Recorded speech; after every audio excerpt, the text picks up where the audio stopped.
have access to the NVIDIA GPUs, then you might not be able to go on with the program. So, and since we have some other GPU sessions that you can actually make use of, that Rabbit actually supported, like Collab and some other ones.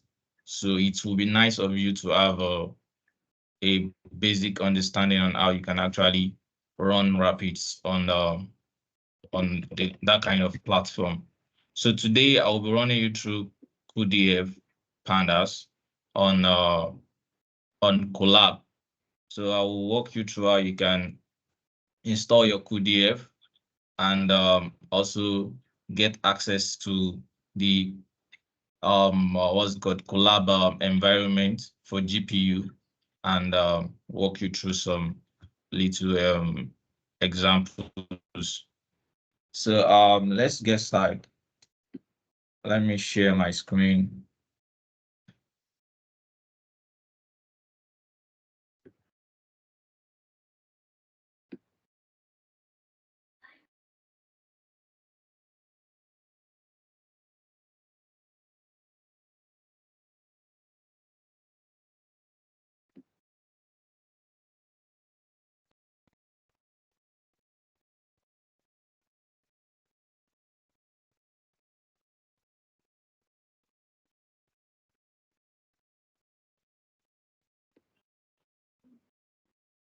Yeah, I believe you can see my screen now. Can you guys see my screen? Yes, you can. Yeah, thank you very much. Yeah. Yeah. So like I said, today I'll be walking you through Yep. how you can make use of Google Colab for rapid programs. So first of all, let's go through the Rapids environment. So we have different methods to install Rapids on our Collab, and we have different packages that are available for us to install on our Rapids. So this particular environment explains to us how we can actually make use of Rapids program. Like everything about Rapids is basically here. You can also see it here. So that this is all about Rapids, the what Rapids supports, and how you can go about them. So now that we are making use of cuDF Pandas, so all we needed to do is to to come down here, look for the supported versions that we can make use of. So you can use Conda, you can use pip, you can use Docker. So for our own session, we'll be making use of pip, and we'll be using the CUDA 11. Okay, you can use CUDA 12. You can use any of the system CUDA. And also, we have the standard package. So for the the standard package actually comprises of all the Rapids packages, ranging from cuDF to DAS cuDF, QML, cuGraph, cuSpatial, on and on. So, but if you want to select a particular program to install, what you can do is to come down to choose specific packages. Then you click on the package that you want to install. Take, for instance, this cuDF, or maybe you want to install the cuML. You can come to the cuML and select this. Then you can copy this and go to your environment and install it. So now, but we are interested in the cuDF today. So all we needed to do is to come here, click on cuDF and copy the what's called the command, and we can go to our environment and install it. So now let's go to our what's called our Collab environment. So Collab environment actually provides a free GPU for us to use. So that is why, and luckily enough, Collab is actually supported by Rapids. So we can actually use Rapids with our collab and some other GPU providers like AWS, Azure, and the GCPs. So though those ones are not free, but luckily enough for us, Collab is free. So we can actually use a free version of Collab. So, but one thing that you need to understand very well when you're using Rapids on your Collab environment is that you need to set your Collab environment to be able to accept GPU runnings. So how do you do that? So there are two ways that you can do that. Is either you come to your edit and go to notebook settings. And here we have the CPU, we have the GPU. So we have TPU as well, but what we're interested in is the GPU. So you can see that we have four versions of GPU available on Collab, but the only one that is available for the free version is the T4 GPU. So that's the only free version that is available. If you're opting for the paid version, then you can have access to the A100 GPU, L4 GPU, on and on. So now, because I've selected it before on my own environment. Initially, if you haven't selected it before, what you have selected on your Collab environment is your GPU. So, and you have to change it, because if you don't change it, if you're running your Rapids, it won't work. So you need to change it to GPU environment, then you save it. So another easier way to do that is just to come down here. So you can come down here and change your run time, and you click on the GPU and save it. So after that, the next thing is to connect to the GPU environment. That is very important. Without you connecting to it, then wherever you are doing won't work. So I need to connect to my environment. So that's loading, and to take a few seconds. So now we are connected. So now the first thing that we need to do here, this dashboard shows us the NVIDIA graphics that we're making use of. So it shows that we are using the Tesla T4, and is a GPU memory, and it shows the version of CUDA that we're working on, the cuDF version 12.2, and the drivers. Yeah. So those are the basic. So we have 15 gigabyte. We are assigned 15 gig GPU space. So which is actually cool for wherever I want to work on.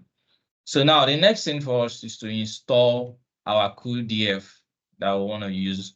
So that's what we have here. So we just have to run it. So this is gonna take few seconds, or maybe a minute, depending on how fast the internet is. So after installing this, so you need to note one thing. There are two ways that we can actually do this.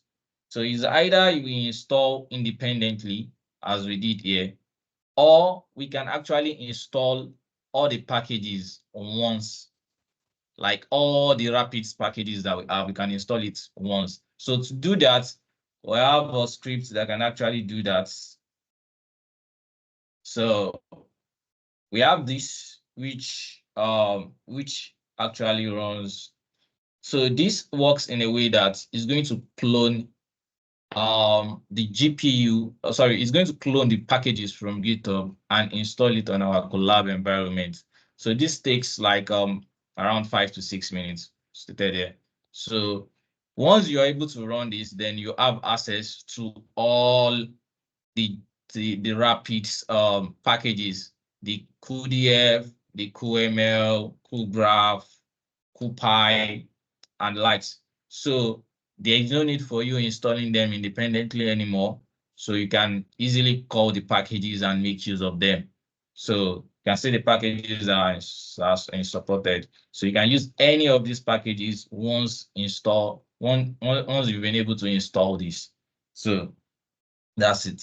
But this can be done later on because it takes time. So now let's go back to our environment. So we have our cuDF installed already, and we can always import it. So now we can import it. So after importing it, then we can make use of it. So now you might be wondering that, okay, what's the basic need for cuDF? Why is it so important? Why is it more important than pandas? Because you need to understand that cuDF and pandas, they do similar things. What they do is the same. So the advantage of cuDF that we have with cuDF is that cuDF is an accelerated what's it called, accelerated package, unlike that of pandas, and it works with rapids. So it works with GPUs and is very fast compared to that of just normal pandas. So, and I'll be showing you the difference between the pandas and the cuDF today. So let's move on. So let's start with so for this notebook that I'll be walking you through. So we'll be using a licensed data for parking violation issues fiscal year 2022 datasets from NYC Open Data. So this is a quite large data amount of data, and we'll be walking through it. So this will show us a pretty difference between pandas and cuDF. So let's try and load data sets. So I'm going to load the data sets here now, and we have it on our environment. So first of all, we'll be walking through the pandas. We'll see how the pandas work. Then we'll move on to the cuDF.pandas package. So we have the pandas, we import our pandas, and we load data sets using pandas. So we can see how much time it's taking us to load the data sets. So the data set is loaded already. And the next thing is that we're trying to we're checking the parking violation is most likely common around committed by vehicles from various US states. So we're using the group by here. So you can see how much time it's taking. So we have it run, and we are checking which vehicle bodies types are most frequently involved in parking violation. So let's run it.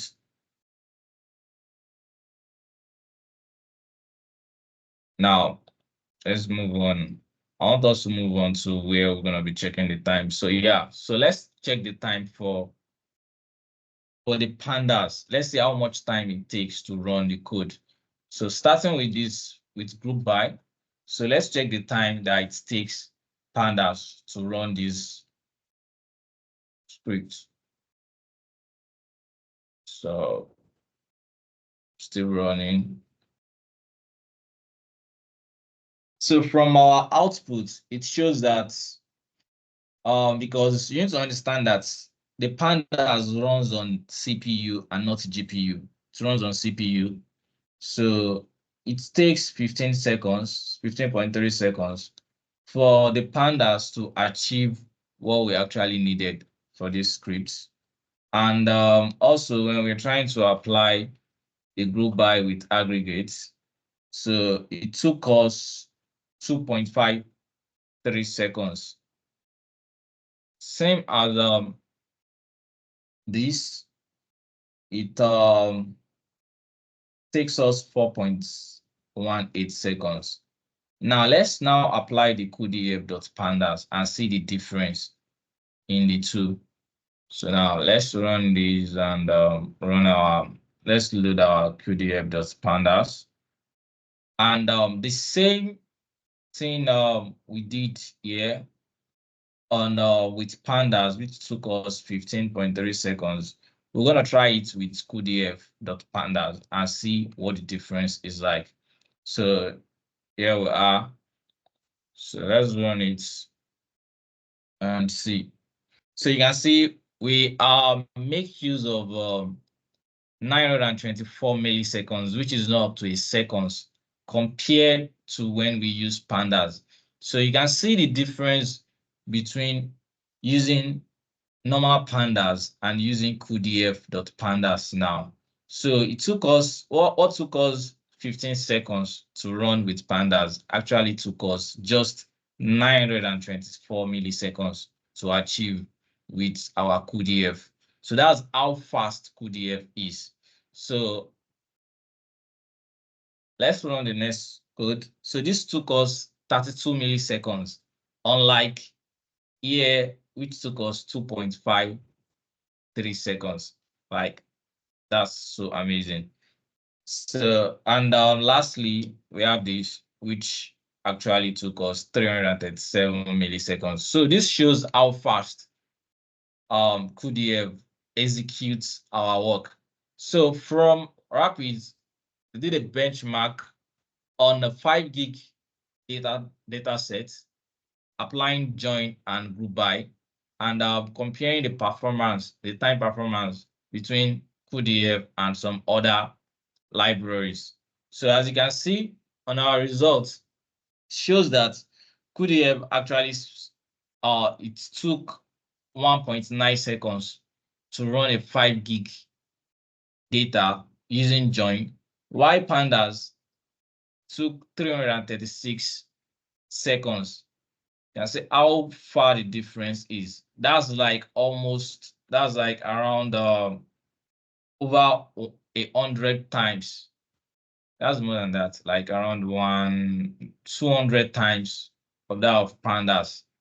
So likewise, for the group by advanced, it took cuDF pandas 5.6 seconds to run it, while it took pandas to run it in 280 seconds. So we can see how much difference it is between cuDF pandas and running on normal CPU. So back to this, so we need to understand that the beauty of cuDF, or let me say the beauty of Rapids generally, is how fast they are with the help of GPU, unlike other libraries that make use of CPU. So, and talking from experience, I have actually worked with a very large amount of data sets whereby I was trying to load it with pandas, and believe me, I was unable to load data with pandas because it's actually taking a lot of memory space. So, but with cuDF, it actually works seamlessly. Like, it doesn't even take much time, and everything works fine. So it's actually nice using getting to know about cuDF and be able to like achieve so much with it. So the same way we've been able to achieve this on Collab, we can do the same on other platforms that offers what's it called, that offers GPU services like AWS, like Azure, Paperspace, and every other one, GCPs and the likes. So so Alright, okay. So basically, this is what will be I want to show you today regarding the Rapid program. So I believe we've been able to get one or two knowledges from what I've shared with us. So if there is any question, so we can come in and we can treat the questions. Thank you very much.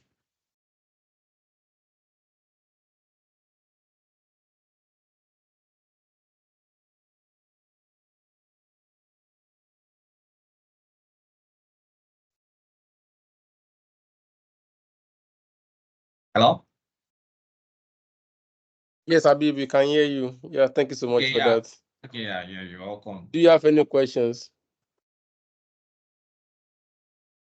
Any question, feel free to raise your hand and unmute yourself. Okay, no. Go ahead, please. Okay, Yeah. yeah. So I asked a Habib, there's a question question. from Eno. okay, you can go. Yeah, so you actually went through the pip method of installing on your system. I tried with the Conda. I don't know if you have tried it before.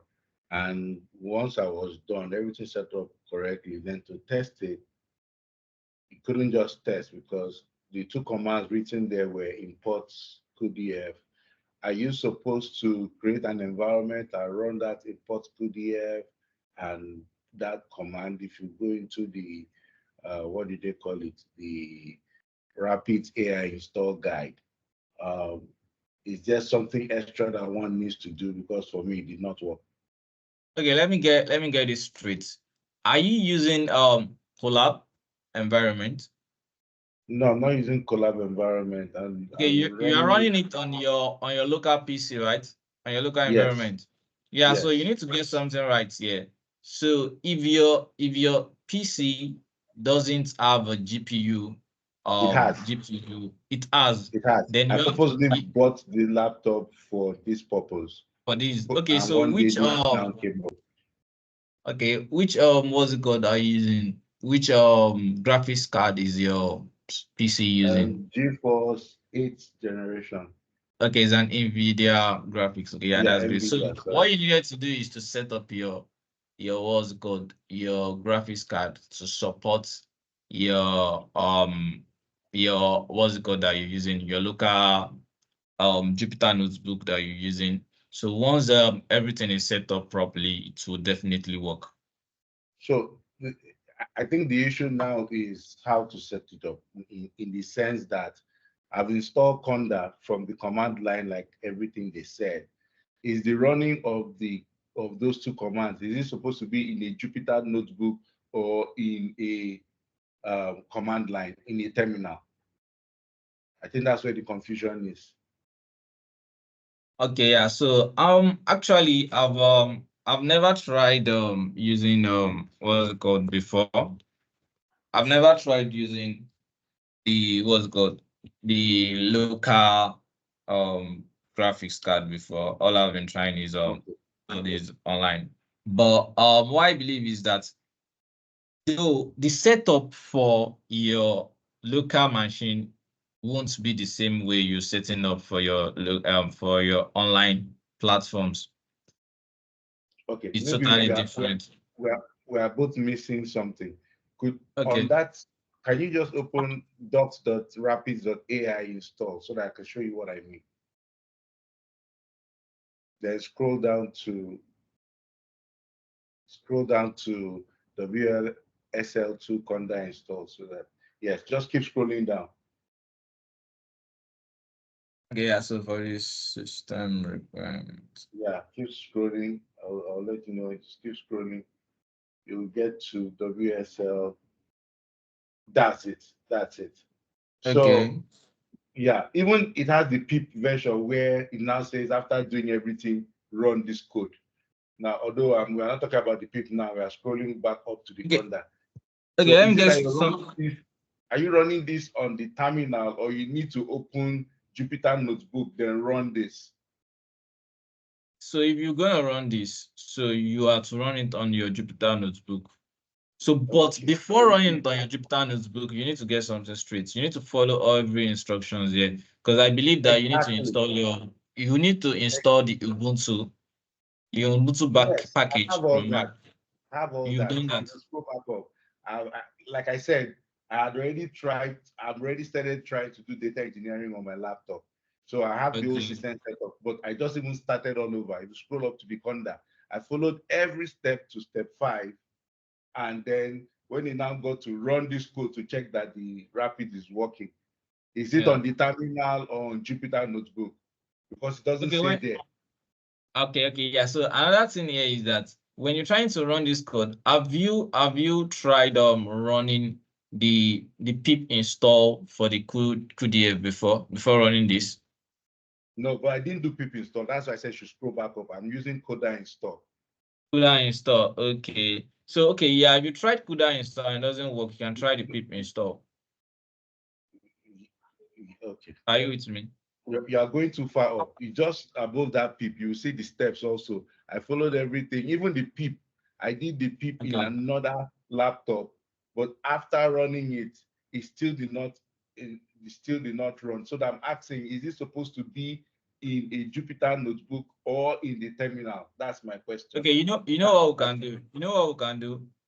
Can we like connect like after the session so that I can give room to other people to ask the question. So I can go through it. So we can go through it together and see how we can get it solved. All right. Thanks. Yeah. Thanks.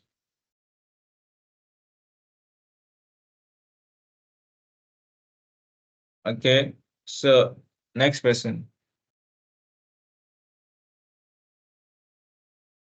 I think we have a question on the chat. Okay. Are these tools widely adopted in the industry? Okay, yeah. So I believe they are widely okay, yeah. So this is it. Basically, they are widely adopted in the industries, actually. So now let me explain something to you here. So take for instance now, if you are using pandas, if your company is using pandas and some other libraries, and you are having kind of difficulties in loading your data and is even getting slow, kind of. So you can actually implement, you can implement this method. So basically what we are after in every industry, what they are after is to get your work done seamlessly.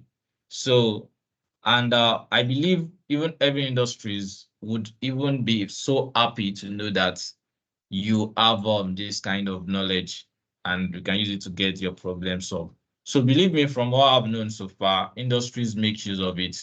They use Rapids, though it is not widely known in every industries from what I've realized, but I believe every industry will be open-handed to like receive to make use of it. So for me, I've been implementing it in my industrial works. So, and I believe it will be widely accepted in every industries. Thank you. So, I think we have someone's hand up. Isaac, I think you wanted to contribute to ask a question. I know you've completed the course already. Yeah, go ahead. Yeah. Hi, Abib. Thanks for this session.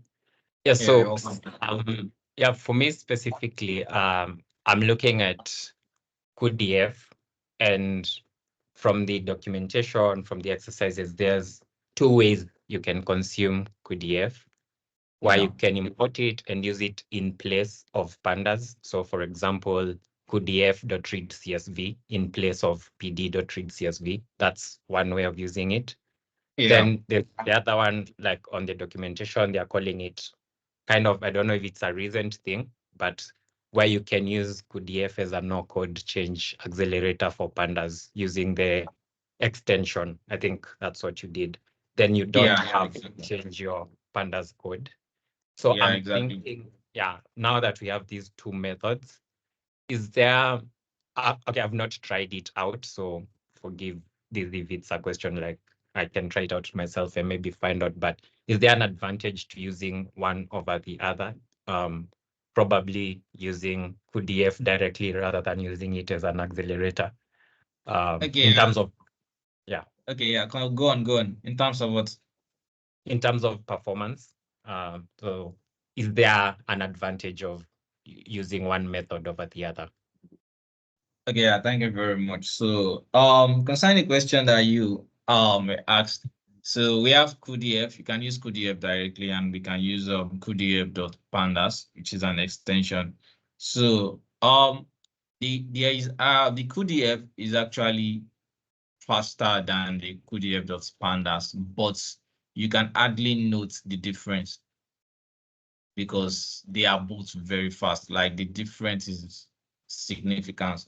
So the advantage of what's it called, the cuDF.pandas, to me is that it's easier for you in the sense that if you are used to pandas before, you don't necessarily need to learn the what's it called? The functions of the cuDF. So you can use the functions of your pandas in cuDF.pandas. It's just like trying to make it easier for those that use pandas to use cuDF. So because the functions in cuDF are a little bit different from that of pandas. Not that much, because they try as much as possible to make them look alike, but there are still some like little differences. But with cuDF.pandas, you can use all your pandas functions seamlessly on the cuDF.pandas. So that's the big advantage of cuDF.pandas over the cuDF for me. So I believe I have been able to justify your question, right? Yeah, thanks. Yeah, Thanks a lot. great. Yeah, you're welcome. So any other person?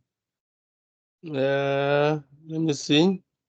Okay. The environment provided by the course is enough to take the assessment and pass the course, or should we run the assessment in collab or locally?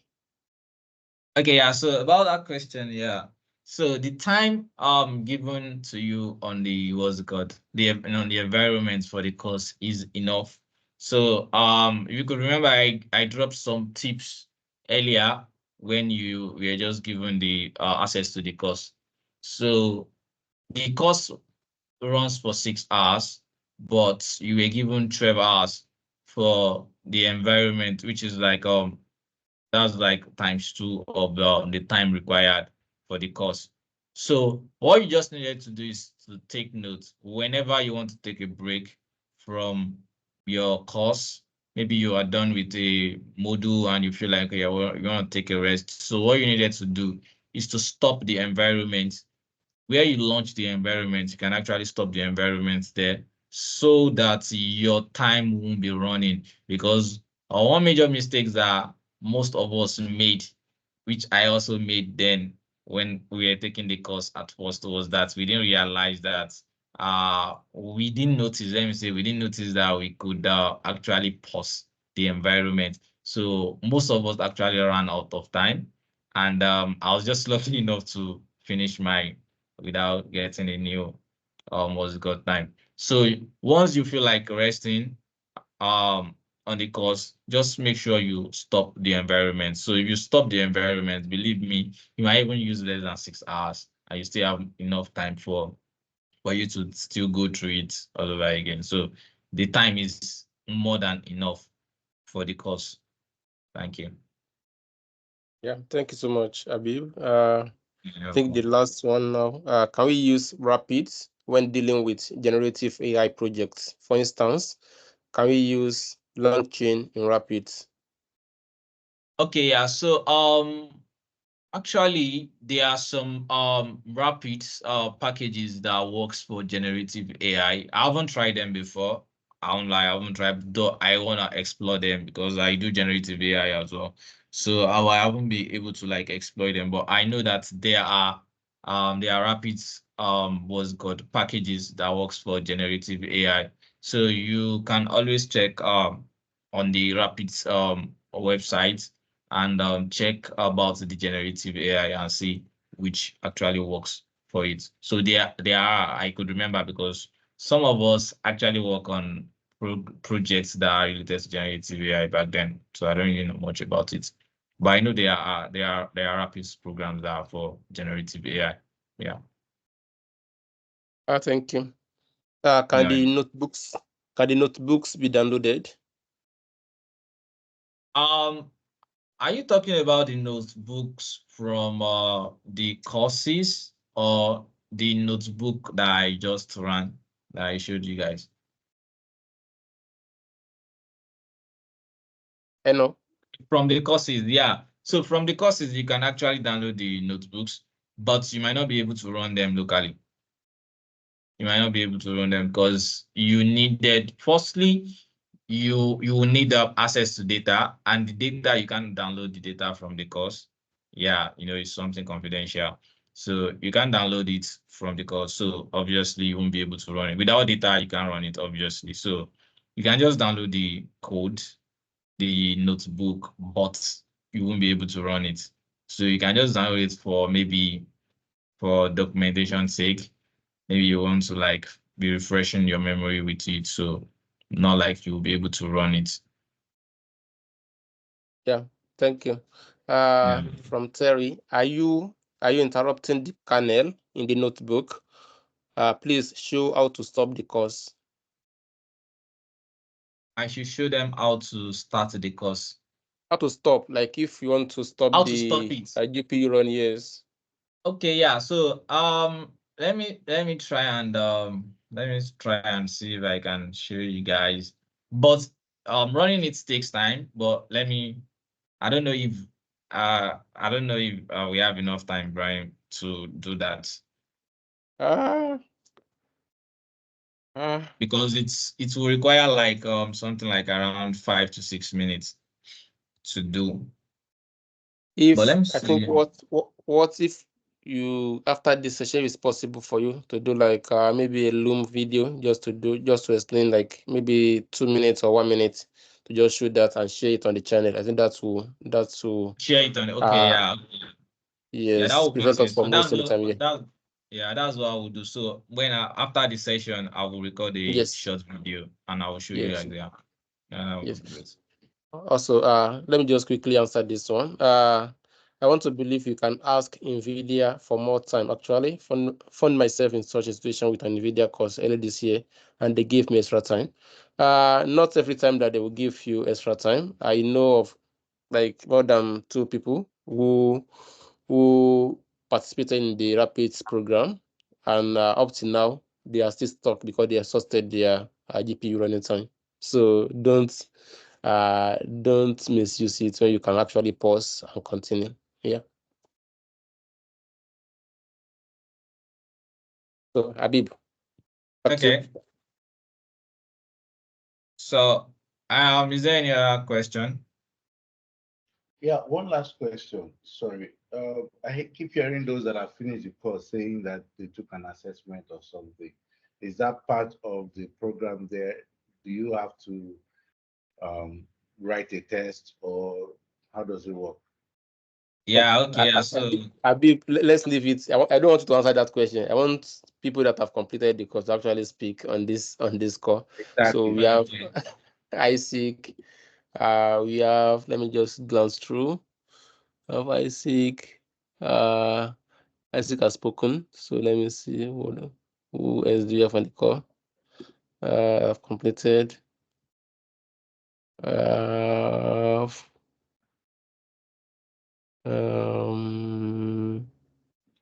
Glancing. We have nope. We have with Mohammed. Mohammed was no Mustafa. Let me quickly check. Let me double check. Isaac, feel free to contribute. Okay, I see someone raising up his hand. Oh, who is that person? Luther King. Okay, Luther King. Hello, Go everyone. ahead, please. Okay, so I haven't started with the course from NVIDIA. I'm yet to start, but then I've seen the installation for the Rapids, and then I'm using a MacBook. And then the installation, it looks a bit, the instructions look a bit strange. As in, I already have Anaconda installed, right, on my laptop already. So I don't know if I should. I don't know what's the recommended one for over here for the installation, because I can see that the method is Conda, pip, and then Docker. So I was asking which one would be the recommended one. Okay. I thought he wanted to answer the first question, but okay. No, that was a question. Should I go ahead with this question? Sure, Habib. Yeah. Sure. Okay, yeah. So one question. Do you have GPU on your PC? Honestly, I can't unless I check. Okay, that means you don't have GPU on your PC, because if your PC has GPU, you definitely know. It's not hard to know. So the thing is that as you see, the environment that I use is an online environment. It's Google Colab. So you can have access, everyone have access to it. It's free actually. It's free, but that's some limitations, but it's free to everyone. All you needed for it is just have a Google Mail account, like just a Google account. That's all you needed to have access to Colab. So once you have access to it, then you're good to go. So just search for Google Colab, go to the environment, open a new notebook, and do whatever I have shown you guys here. So that's just all. It's not hard. So it's not necessary for you to run it on your local PC. So everything is just online. All you needed is data, have a Google account, have data, and that's all. You're good to go. Okay, that's better. Okay, I agree. That's better. Okay. All right. Thank you. Okay. So anyone to answer Assessment the question. Assessment question, please. Anyone to answer? I'm searching for them. And I think you can go ahead, Abib, since Okay, so as I think I have few answer up. I don't know if it's a question or they want to answer. Mohammed, you want to answer the question? No, thank you, Brian. In fact, I have a question regarding Google Colab. I mean, the free version available propose only T4, which is less in terms of performance compared to the other GPU. When I tried, it took much time, so I understand. Is it, I mean, interesting to switch to the paid subscription, or T4 is enough to do all the lab? And the second question regarding the file, when I try to import all the files used in the lab, I know I already did it. Could we compress the files that we import and use them directly with cuDF, like I'm already used in data frame? Thank you. sorry. Okay, you're asking a question, right? Yes, Yeah. is that the question? Like I guess the I guess T4, I missed the question. Okay, yeah. the T4 that is available on the free version, is it like can you execute all the labs in the course with that T4, or you need a higher you need a paid subscription before you can do all the course, all the labs in the course? Okay, yeah. So like I said earlier, I think somebody asked a question like a little bit similar to what you just had. So you can't run the course outside the what's it called, outside the environment. You can't run it. Basically, that's just it. You can't run it. You can download the notebook, but you won't be able to run it, because it's only the notebook that you'll be able to download, but you won't be able to download the data set. You get, so with that, without data, there is nothing. So I don't know if you are trying to like download the data sets. I think that is like you trying to compromise the what's it called, the NVIDIA this thing. So, and that's wrong. You get, so you shouldn't. But yeah. So try to take the course online. Yeah, I understand. So it's not advisable to download the files for confidentiality reasons. No, no. It's not advisable to that. You can't even. I'm not sure you can download data sets. I'm not so sure, Okay. except if there's a security issue. Okay. Thank you. Yeah. Thank you for the Yeah, clarification. Yeah, you're welcome. So I think you can answer the Abib, you can answer the assessment question, since no one has come forward to do that. Okay, yeah. So concerning the assessment, so you have to do an assessment. Is a must. So without the assessment, you won't be able to complete the program. That's one. And secondly, you won't have access to your certification. So you have to take the assessment to be certified. So, and you need to know something about the assessments. You have 2 assessments, and I think those assessments are on the second to the last module and the last module. So those are the two the 2 modules that have an assessment. So, and I think the assessment cut across what you've been learning from the starting from the beginning of the module. So you need so that you will take notes starting from the beginning. So anything that you take it serious, basically. Let me just put it out. So and for the first assessment, the assessment is actually divided into 2. We have a part on what's it called, on the second to the last, and we have another part on the last part. So, and that of the second to the last has 2 questions, and the last one has a single question, just 1 question. But for you to pass to get your certification, you are expected to have 90% out of 100%. So you have to score 90 out of 100.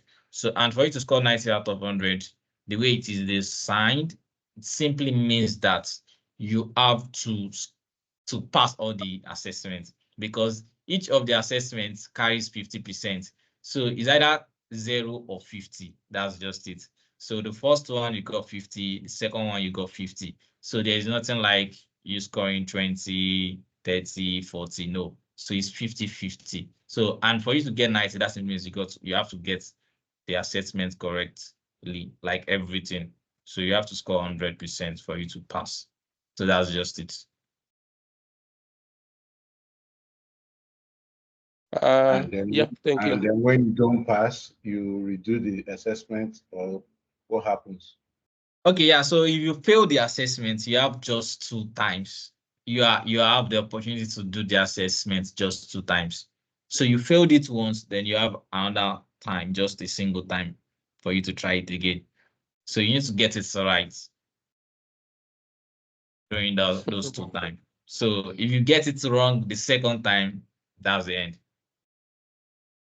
So, and if you get one and missed one, you still won't get the certification, because you have to get 90%, nothing less than 90%. So that's just it. So, but those questions are not really hard if you are being attentive and your mind is with the course. Like, it's something that is really straight from what is part of what you've been taught starting from the beginning of the module. So it's not really hard. So don't be scared. Yes, thank you. Yeah. I think I saw a question here. I think I've seen a lot of people complaining that their learning progress is not being updated. It's not showing. Okay. So I don't know. People have been about sharing that one. certificates. Yep. About that, I think it's something I've noticed before when I was taking the course, but it's not something serious actually. So what you need to take note is that, are you doing the right thing? Like, are you on track? So far you're doing the right thing. Most times it happens due to maybe network issue or maybe some other things. But basically, once you refresh your when you refresh your environment, it should show the progress. Yeah, it should definitely show the progress. So that's not something to be worried about. So just make sure you take you follow what you need to follow the module perfectly, and that's it. So you're fine. Fine. So that's it. Thank you. Okay. Yes, thank you, Flavi, for the talk. So the question I want to ask is, well, I just started course content, and I've just been hearing that there are 6 hours or 12 hours for you to be able to achieve that, and if not, that the time that was given to you is just I want to know. I just did the first video. Is it going to be in the second course content, where they start timing the 6 hours, and if there is a place where you can always Sorry, I can't hear you very well. I don't know if you are not that audible enough to me. Can you hear me now? Well, Can you hear me? it's not you, Abib. Can you, It's okay. I don't know if it's your can you hear network or me your now? mic. I think it's a bit better now. So when will we come into the situation whereby start making use of the timing? And is there where in the part of the course are you going to come in so that you start making use of the timing? And is this situation whereby you can always have a control over the time? So because sometimes when the network may not be stable and it will take a lot of time, and I don't know whether those things will be counting. So these are some of like the ups and downs and the logistics that comes into the game. So it's not a situation whereby you waste time through no fault of yours and then it's gone. Okay, I get your point. So okay, yeah, so this is it. So you're talking about having network issue so that the time won't be wasting, kind of. So what you can do is fluctuation. Hmm? Yes, I get you. Okay, yeah. So all you needed to do is I don't really know how bad your network is, but I believe you should still be able to stop it. If you feel like once you notice that your network is not really that good and is wasting much of your time, then you can stop the environment from working. So the moment you stop the environment from working, then you are good, you've saved your time. So whenever the network is back to normal, then you can continue with it. You get. So that's not really a big problem. So you need to know something. The moment you start your environment and the course started, it's going to automatically take you to another window. So leaving you behind the window where you launch the environment. So whenever you want to stop the environment, you need to go back to that environment where you launched it. That's where you're going to stop it. So that's it. It's not on the kernel, it's on the environment, on the NVIDIA what's it called? On the NVIDIA page. That's where you're gonna stop the what's it called? The environment. So not on the kernel. So that's just it. It means going to come in. Is it what? It means it's going to come in maybe on the second or the third video of the course. I'm just in the first video. I don't get that. What I'm saying is that I will know when it starts the coming onto the kernel. I just finished watching the first video. So it's not among the counting of the timing. That's what I want to know. Okay, the counting of the timing. Where does it start counting? When does it start counting? Yeah, it starts counting the moment you start the what's called the environment. Once you start the environment, it's gonna take like 5 minutes to load. The moment it loads, it will change that logo to launch, and at that point, your timing starts reading. You will see it on it that it's reading already. To be showing the minutes, hour that you spent on it. So it will be showing it. So, but one thing is that if you stop the environment now and you start it later, the counting will start from 0 again. The minute will start counting from 0. But you need to know something that the way it is designed in a way that it's adding up all the time that you've used. The moment the time reaches 12 hours, which has a program to end the the session for you, it will automatically end. So you might have run the program today and you spent, like, let's say for instance, you spent 6 hours, and tomorrow you run the program again, you spend like 3 hours. But to you, you are saying 3 hours. You get, but mind you, it's gonna add the time that you used yesterday with the one today, making it 9 hours. That way, it's no more 3 hours. It's not like it's going to count the 12 hours as stretch, because you are not using it as stretch, except if you are using it as stretch. But if you are not using it as stretch, it's going to be adding it up until it reaches 12 hours. And the moment it reaches 12 hours, it's gonna stop. So that's it. Yeah, thank you, Habib. Chichioke, kindly check the chat box. You will see image response from Fisayo. Fisayo was responding to Terry. So he attached an image there. So that image actually explains what Habib was trying to explain to you. So look at that image on the chat box here. Chat box here. I'm trying yes, on this call. like three messages to the last one. Okay, yeah, great. Please Yeah, send that's it true. in the That's chat. true. This explains it a lot. So So yeah, the chat, you mean chat is the team app. how do you say? You mean the chat in this Teams app? Yes, yes. Can you see if you I'm saw trying your to locate message? the. I'm not seeing even And the chat. I'm not seeing it on the chat. Oh, and I believe that by the time I drop the short video that I want to drop later after the course, you should get it okay, better. okay, Yeah. okay. I think that will work. That will work. Yeah. Thank you so much, Abib, for this interesting session. So I have two requests. One request before we call it today.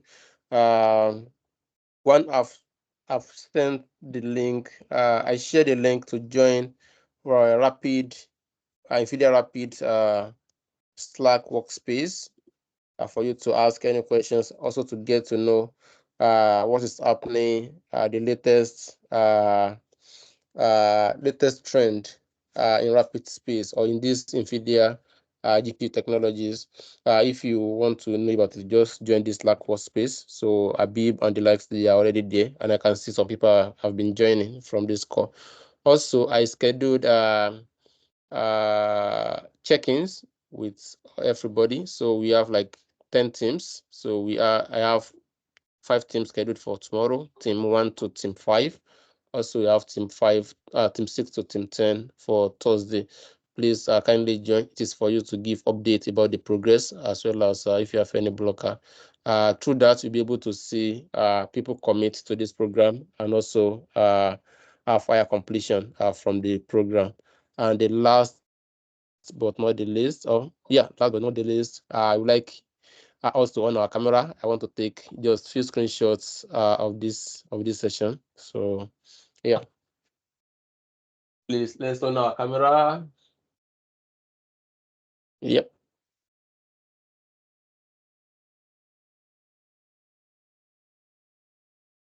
I need more people.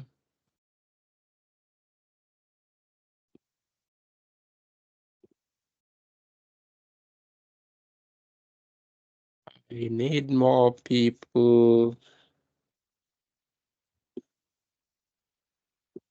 Habib, can you stop sharing so I can have Okay. I think I Yeah. need to stop sharing.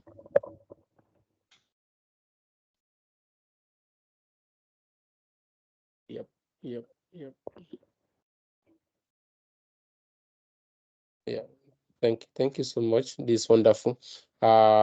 Please, once you are done with your course, kindly post your certificate of competency on the channel. We want to have more of you post the certificate on the channel so that it can encourage other people to complete.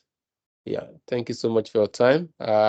See you tomorrow or Thursday, and see you next You week for see, the. he was What do you supposed say? to meet behind. Has he gone off? Give me Habib. Yes. Yeah, I I'm think still so. here. I'm still Oh, here. Habib is I'm here. still here. Yeah, you're saying that after we can pair up to show you what I wanted to show you. Yeah, sure. You can message me and we'll fix a time. Then we can Okay. work together. We can check it out. Yeah. All right, that's fine. Thank you so No. much for your time. Enjoy the rest of your day. Catch up with you on Andela chat. Yeah, bye for now. Yeah, bye guys. Yeah.